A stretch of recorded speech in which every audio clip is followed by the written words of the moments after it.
Welcome to the Tradie Wife Life podcast, brought to you by Tradies in Business, where we talk to tradie wives about their goals, their challenges, their hopes and dreams, and how their trade business can help with that.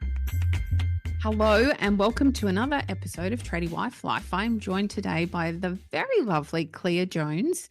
Clea and I have worked together a couple of times. We met through a business coaching program, if I remember correctly. As business coaches, we have our own coaches. We like to stay ahead. And the only way to do that is by engaging with somebody who is ahead of the game of us. And Clea is in the same position. We were working in the same coaching program together for some time, and it afforded us the opportunity to have a great chat. Gosh, Clea, that must be like 2 years ago, maybe even longer now. And you came and did a session with some of our clients to talk through copywriting at the time. But holy moly, has the world changed since then. Clea Jones, thanks so much for joining me today. Thank you for having me. It's good to see you. Absolute pleasure. Likewise. Clea, can you tell our listeners, because most of them won't be familiar with you just yet, who are you and how did you come to be talking to me today? So my name is Clea Jones and my business is freelancecopywriter.com.au.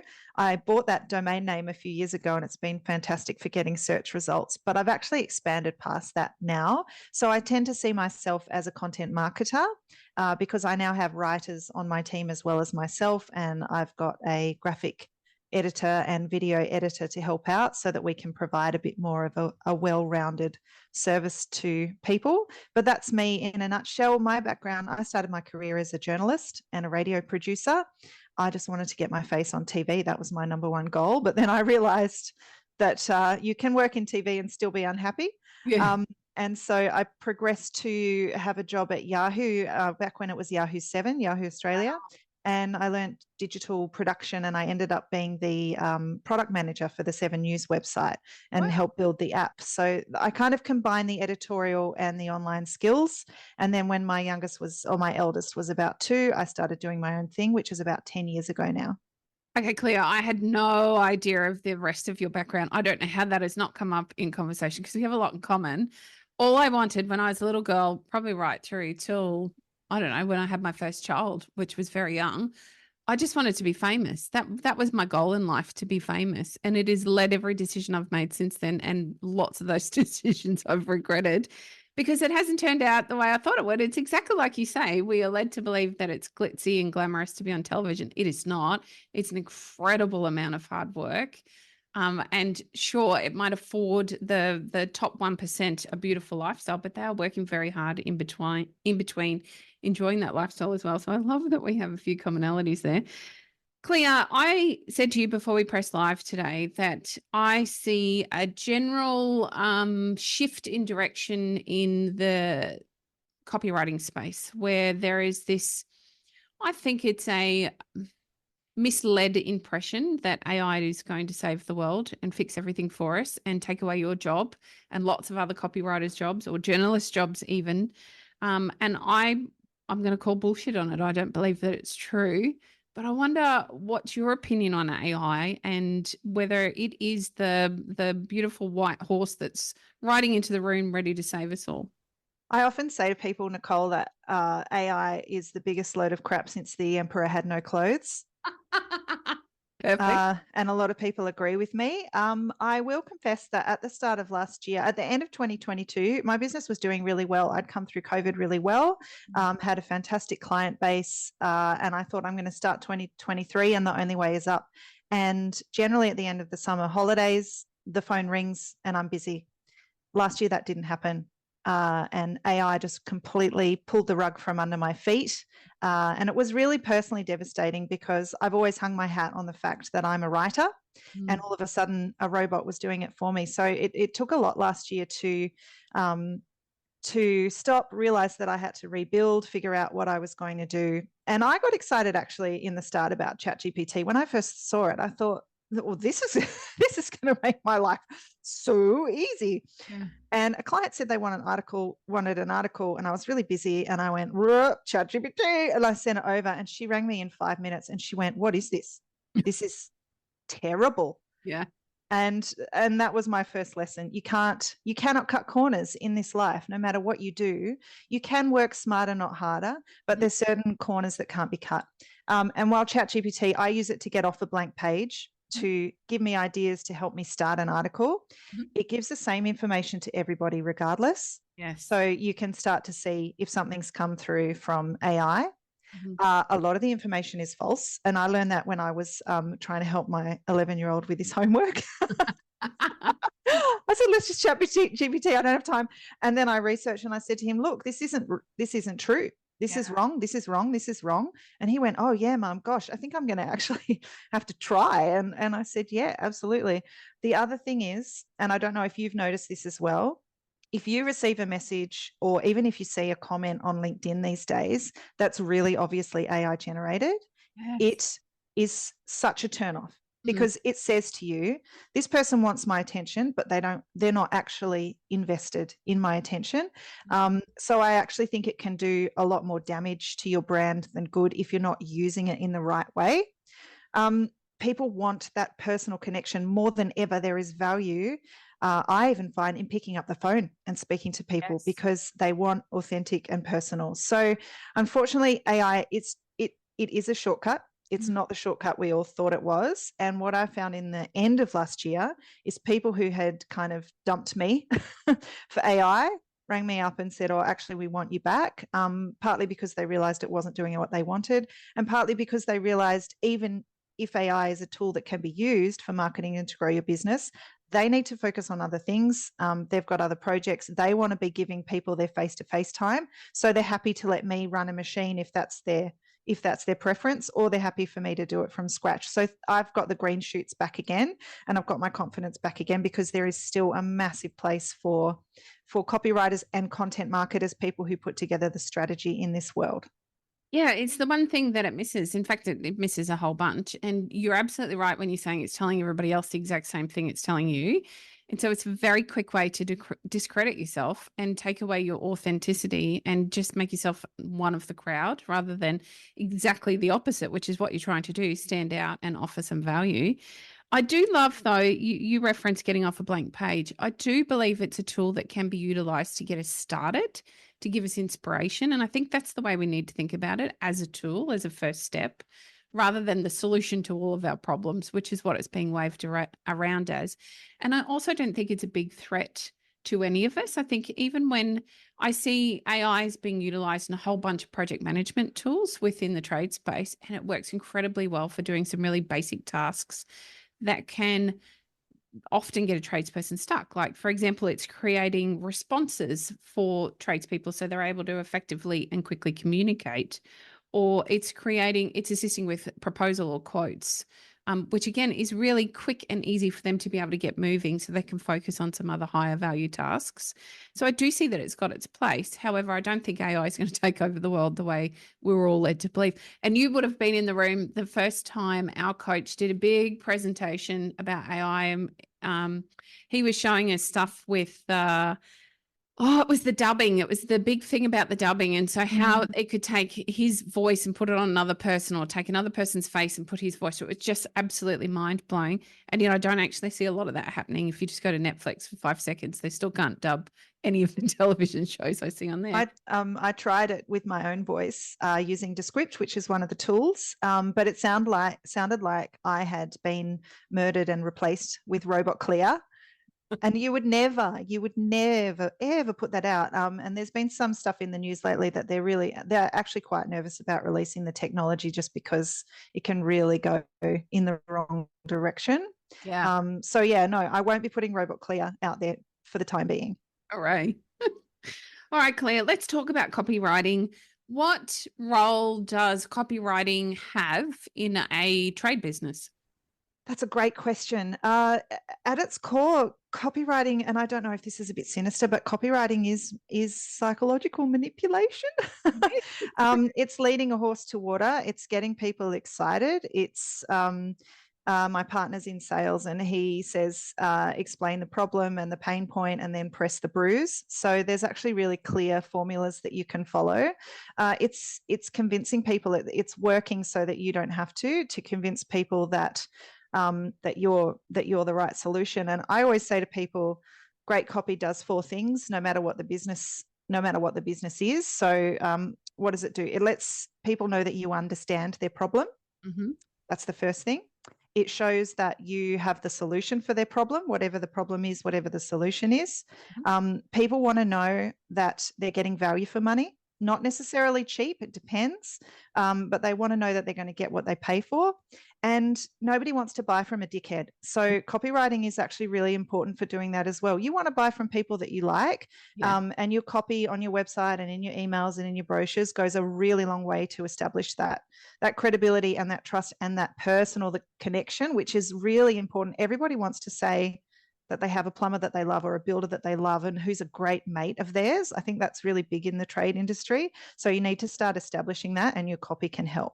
I think trust is the number one thing that every trade business needs, because there's that invisible narrative in the space that talks about how the trade is always late, or they're going to rip you off, or there's another builder going broke. I mean, you see it in the media every single day. And so a big part of this, and why I feel like it's important not to use AI, is that your clients need to know, like, and trust you, trust being the number one.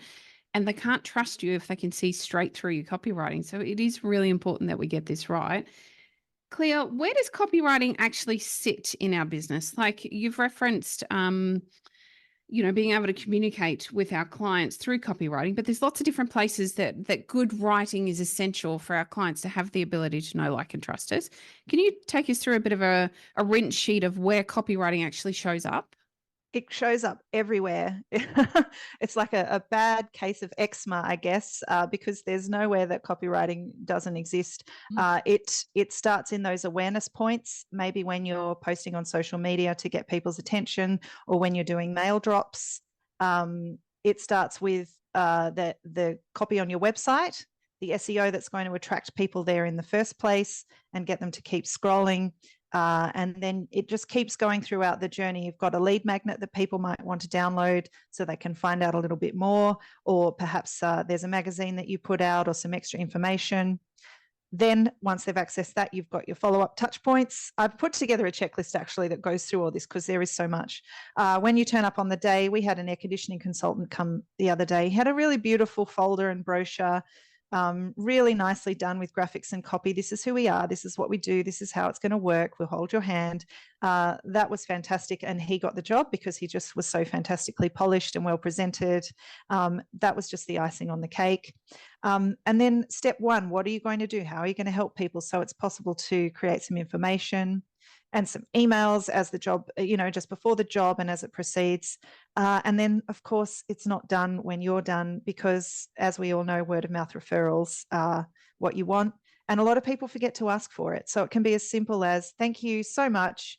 Let your friends know that we exist. And then a regular newsletter just to remind people that you're there. This is what you've been doing. You're still available. You're still fantastic, because they move on and forget. And a lot of the time they assume that you're not available anymore, or you're too busy. So you have to remind them and let them know. So it goes on and on and on. It's a very hungry beast, the marketing beast. And there's an amount of evergreen copy that you can create once and reuse and reuse and reuse. And then there's some more regular dynamic content that you can probably put together on a monthly basis. So content's what we're talking about today, at its very core. And content, like you say, is part of everything that we're doing within our trade businesses. And yet it seems to be that elusive beast that most of us aren't clearly thinking about before we begin. Is there a point at which we should begin, like something that starts the ball rolling? Yes, that's a very good question. Let me think about that. And this is, this is why a lot of people leave copy in the too hard basket, because they go, oh, that list is so huge. What am I going to do? The key thing is probably to think about where you're lacking. Do you need new customers at the moment? Do you need your customers to be more informed so that the process is easier? Would you really like to have some new referrals? Would you like to build up?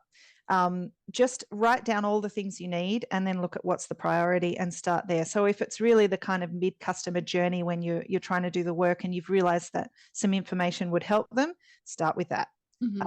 If you're new and getting started, then you need to look at the other end of the funnel and how can you attract people to your business.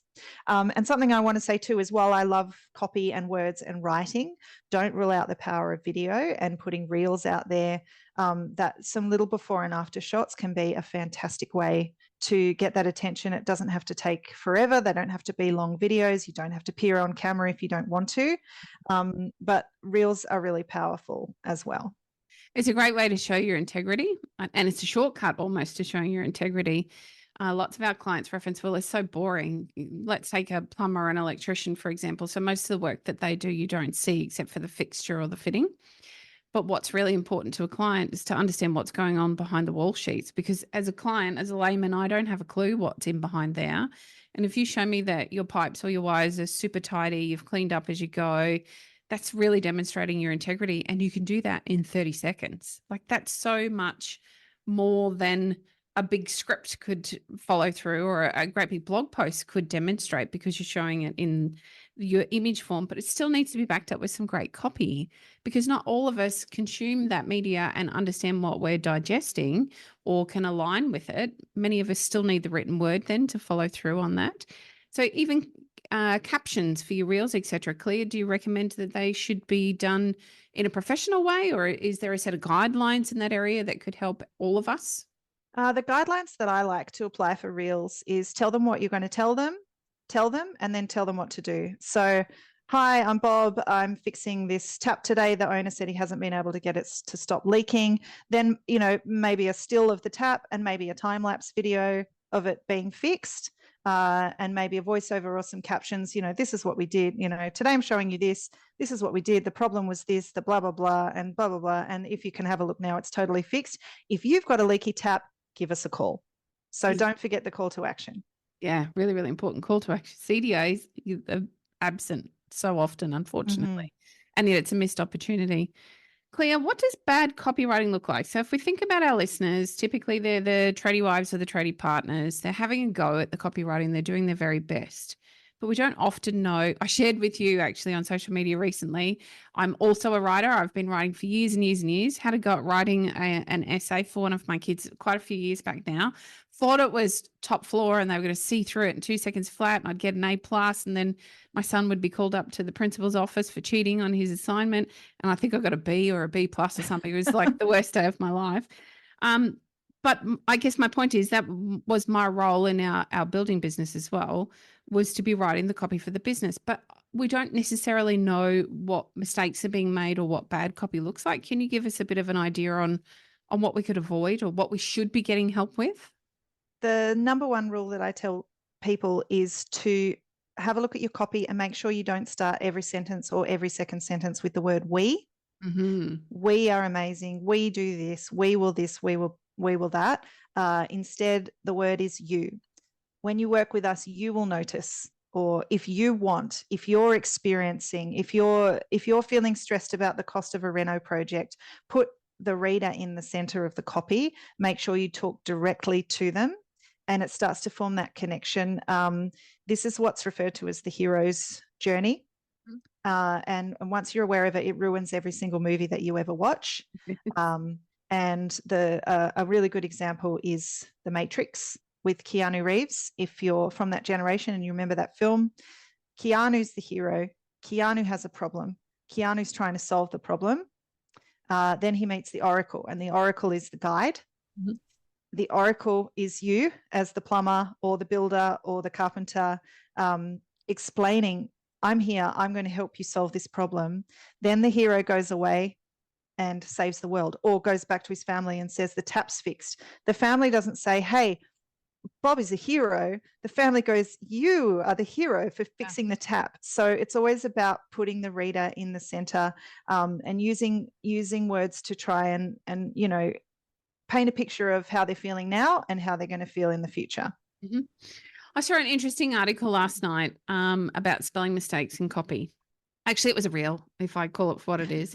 It was a reel from a marketer, and that particular marketer, it was a big business from overseas, and they were talking about how they purposely put spelling mistakes midway through their copy And then the call to action was to inquire either via email or you could make a call. And about 65% of the people that inquired off the back of that referenced the spelling mistake. And it was a conversation starter. It was really, really clever and almost an excuse for making spelling mistakes in your copy. But I thought it was a really interesting study that they'd done. Are spelling mistakes death in copy, or are they something you can recover from? That's an interesting strategy. And the thing about marketing and copy is there's no 100% this is going to work. It's a dark art. It's not an exact science. So if that works for you, fantastic. No, spelling mistakes aren't death in copy. I have been writing copy for 10 years and I'll submit something, the editor will review it, it'll get published. Your brain doesn't recognize typos because it's filling in what it thinks it says, not what it actually says. So they are inevitable. I like to have things looking clean and schmick and perfect. But you will always get a percentage of people who don't notice it, probably the majority. Then you'll get a percentage of people who notice it and go over it. And then you'll probably get that 5 to 10% of people who really want to pick at you and point it out, and who might turn their back because they don't think the copy is good enough. There's always 5 to 10% of people who are massive critics. So I wouldn't panic and beat yourself up if you see one, but I think try and, especially just if you want to establish that trust and credibility, put yourself apart as top level. If you spot a typo, fix it. There's lots of tools out there to help you with it. You don't have to do it all on your own, because your brain, I'm very much that skim reader. I can read a paragraph really quickly and get the gist of it. I don't need to recall all of the information inside it. So I rarely see grammar errors, rarely see them. I work with someone, Warwick, who is a digester of every single word in a piece of copy and can call it out. It's like a red flag to him or a bull running at him at a fast pace. He sees it and it's quite irritating to him. And it's a great polarizing opinion for us in our business to be able to ensure that we can cover both bases, because sometimes things just need to be said really quickly. We need to get out there and address an issue. And sometimes done is better than perfect. And then I would say probably 95% of the time that perfection that he runs at with the copy is super important for our business, and just conveying, again, that know, like, and trust factor that our clients need to see, or our potential clients. Let's talk newsletters, because it's one of those things that lots of trade businesses aren't currently doing, and it's a missed opportunity for them, and not as hard to put together as perhaps we all think it might be. Clea, there's some basic things we should include in a newsletter, and how frequently should we be putting them out to the world? That's a great question as well. I think a monthly newsletter is enough when you're a small business. People like real estate agents, they end up emailing every week, but it's a very different world for them. And you can format it the way you want to format it. But if you want a bit of a formula, hi, it's such and such from my business. This is what we've been up to this month. Mention a couple of projects. You might want to talk about what's going on in the news. You know, labor shortages are still a problem, or interest rates are causing this, or we want to reassure you about this. We've got some time. Don't forget that call to action. You know, we're going to have some time in this month, or we've booked up this month, but we're taking bookings now for December, or our calendar's open for this. And if you have a special offer, maybe something that you can include, a bit of a sweetener or a bit of a discount, and you can put that in at the end, and people can click to accept the offer. So some photos, if you've got time, and if you want to work with somebody who can support you, perhaps a longer article, because if you're sending people out to an article, then that's boosting SEO for your website. Google likes it because it's organic. Any industry updates or news, or kind of heading those questions off at the pass. So someone might ring you, what are they going to ask about this month? And then always include a call to action, because you want the new business even if it's in a year's time. Totally. Clea, subject lines with emails, are they important? Again, it's a dark art. There is no one out there who is 100% going to say, this is the subject line that is going to get you 50% more opens. Yeah. You can be straightforward. You can be fun and funny. You can be mysterious. Just try and include something that's going to get them to click important news from our team or some fantastic examples, something that's going to trigger that emotional, oh, I want to know, that's going to have them say. So instead of just our monthly newsletter, that's not so exciting, but tips from a blah, what you need to know about blah. So something that gets people excited and they want that inside information. The only thing I'd say to steer clear of is just something really straightforward like monthly newsletter. Generally, there's a subject and an intro line, so you can put that in the intro line. Take a look at our monthly newsletter. Yep, love that. Blogs. So another piece of content that I think most trade businesses are not currently using the opportunity to create some information for their business. And I would suggest mostly it's because they don't know what on earth to write in a blog post. Clea, can you give us some ideas on what makes a great blog post, and then what do we do with it? Yes, good question. Again, what makes a great blog post, the questions that your customers ask over and over again, and in the back of your mind, you're thinking, how do people not know this? Or if I have to explain this one more time, I'm going to go insane. That's a great place to start if you're a trade business. So you can say, hey, you know what? There's a link to my website. Again, you're giving the customer the information and you're telling Google that you're interesting and worth checking out. Again, the format for a blog post, tell them what you're going to tell them what to do. Break it up with headings. I think people get really scared and overwhelmed because they think they need to be writing at year 12 or university essay level. People don't read at that level. When people are on the internet, they're reading at the level of a 9-year-old. You don't have to use big words. Actually, the simpler, the better. Yep. If you can break things down to lists, that's fantastic. Just share the main points so that they're ready to contact, so that if they're an existing customer, they're informed, but if they're a new customer, they want to contact you and find out a little bit more. Try and include some images if you can. And my big tip, once you've created this blog and stuck it on your website, you're going to be sitting there going, oh, nobody's finding it. So break it into chunks. Mm-hmm. Put the chunks on your social media. So then you're keeping new people informed and sharing more regular information. You can jump into Canva if you're comfortable in Canva and turn it into an infographic. Mm-hmm. You can read out the key points or turn it into a little reel as well. That's quite easily done. Just repurpose. You can host an information session and invite people to jump online and say, here, I'm a builder. This is an Ask Me Anything session. I'm going to talk about this. And at the end, let me know any questions. So when you're thinking about writing a blog, keep thinking as well about how you can reuse and repurpose it. And then as well, you can add it to your newsletter and reach more people that way. I love that. You're taking one piece of content and leveraging the time that you've put into that content so that it can be widely shared, because there are so many areas that little piece of content can be used. Is there a minimum and a maximum amount of words that should be in a blog post? I think 300 to 400 is the absolute minimum, because I think it just kind of looks a bit like short and haphazard if you go any less than that. And look, you can write 2,000 words. I have clients that I had a client that sold commercial kitchen equipment, mm-hmm. and they commissioned a series of 10 5,000 word blogs, and they're still there. If you search commercial pizza oven, they're still there at the top place because they're 5,000 words. They were very hard for me to write. But if you go long and pack in information, and a lot of trade businesses actually do this because it really shoves you to the top of SEO, yes. But it still has to be well written and include all the right touch points with links around the website and the right SEO keywords. So there's a little bit more to it than that. But yeah, if you want to go 2,000 to 5,000 words, go for it. I take my hat off to you if you're going to write that many words. I wanted to touch on how important it is to answer some of those questions. So I haven't written on my blog for probably 7 years. It still ranks really highly, and there's a couple of terms that it's still top of the list for. I have an old course on there that people still buy even. Like, it's just this evergreen content that is constantly searched for. There are 2 questions that are always answered. One's about a builder's clean, because people don't understand. It's a real frustration point. They expect a builder's clean to be super clean. And so there's often questions around a builder's clean and what they can expect, or what a builder's clean even is. I think that's the name of the article. What is a builder's clean?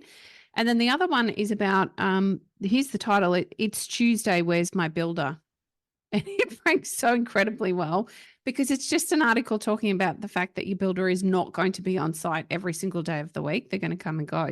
But they're common frustration points for a client that most builders or tradespeople aren't thinking to address. And so where do we go when we've got a problem and we need to solve the problem? We go to Google. We tell it what we need to know, and then suddenly a blog post pops up that you've taken the time to write and give them that information.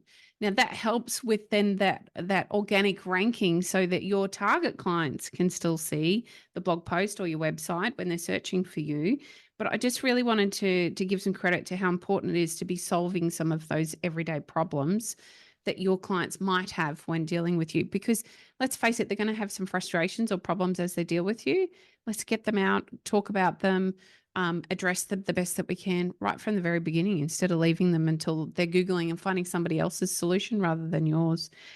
Clea, is there some value to a copywriter helping you write a proposal? So just to put some preface here for those who are listening in, we advocate that for jobs over a certain value, you create a proposal, not a quote. So you become very hard to quote against. So, so often clients are told that they need to acquire 3 different quotes so that they can be best informed about who to choose. And so they go off and they do the 3 arbitrary quote thing, but they don't really understand apples and oranges. They're often quoting very, very differently. And so I wonder how much value there might be to having a copywriter assist you with the basic proposal template that then you can copy and paste some of that quotation information into. It's definitely a good idea. A copywriter can help you structure it. Again, a lot of people, when they do proposals, they tend to start about themselves. That it's kind of better to put that towards the end because, again, we want the client to be the hero. So we want to talk about their problems and their those touch points, press the bruise, give them the fear. And again, if you think your quote might be higher than other people, then you have to explain why. And so putting all that information up first and just breaking them down, letting them know why you're, what the project's going to involve and why the costs are the costs. And then you can talk about yourself at the end. And don't forget as well to put some past project examples and some testimonials. There's lots of ways to beef things up and make it look nice. And so, yes, you can do a one-off project with a copywriter to get that all ready to go. And then if you've got something really important that you're a bit nervous about, touch base again and just offer to pay an hourly rate for some help or proofreading. Clea, how do we choose the right copywriter for us in our business? That's a great question as well. I would definitely look for somebody who has worked with tradies before and has an understanding. Something copywriters say, I'm the journalist, not the genius. So if you can find someone who used to be a plumber or a carpenter, fantastic. That's great. But generally somebody who has a good level of general knowledge about the industry. But you've got to think the copywriter's genius, if you want to put it that way, comes from being able to look at things from the customer perspective. I have really boosted my skills working for trades after I did a big renovation on my house, because I can now say to builders, when I was doing this reno, this is what I wanted to know. This was the stumbling blocks that I came across. This was what I had no idea I wasn't aware of. I think we do think we go in quite well informed, but there are just those really essential points of information. And so I think that the support of a copywriter comes from them being a potential customer, not necessarily an expert. I think that's the exact same reason that tradie wives are the superpowers in many trade businesses, because they don't understand the trade. So they understand the transaction from a client's point of view and the fear that often comes with that. Because let's face it, most of our clients are either frustrated or full of fear in one form or another when they're engaging us. And that's an opportunity for you as a business owner to solve some of those problems along with doing the plumbing or the plastering or the painting or whatever it is. That's really by the by. The real important opportunity here is for that customer interaction. And if we're curating that mindfully through using our copywriting, through understanding a customer's journey and supporting them through it, we create that business that ultimately others want to use, because I, as the customer, has told everybody about my amazing experience with them because it stood apart and it was really, really different from everyone else. So if you're listening, copywriting is super important. It's not something a machine can do. I think we've dispelled that myth for you really clearly today. Even if the machine can do it, there's going to be a point in your business where you don't have time to control the machine and you don't trust that what the machine's putting out is the quality that it needs to be. So even if your budget is very limited, you can still reach out to a copywriter, say, look, I'm happy for you to use ChatGPT and just refine it for me. Maybe you have a monthly chat and the copywriter goes away and puts things together. There's always a cost-effective way to do it.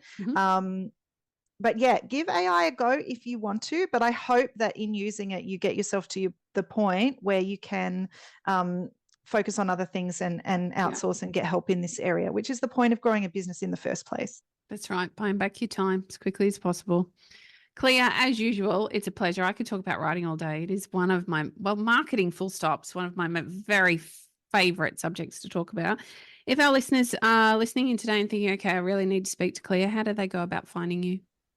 A couple of options. I've actually put a page on my website. So if you visit freelancecopywriter.com.au/tradies-in-business, and I think we'll put the link in the show notes. Absolutely. There's a content marketing checklist that you can download and go, okay, what do I need? What have I got? What's my priority? There's a small offer there. If you'd like me to have a look at your website, check it for SEO and copywriting, I'd be really happy to do that. And I've also got a package that lets you hire me for a day. And that's when we sit down, look at what you have, look at what you don't have, look at what you need, look at where the easiest wins are, look at what the next most important thing is. And at the end of the day, you'll have a complete strategy that you can apply to your business. And whether you want my help with that or not, that's up to you. But this is just really helping people get off that blank page and have the support of somebody who's been there and done that. Love it. It's a great opportunity. We'll pop all of those links into the show notes for you, and most definitely go and check out that checklist at the very minimum. Get started on paying some attention to your copywriting. Clea, thank you for joining me. Thanks for having me. Absolute pleasure.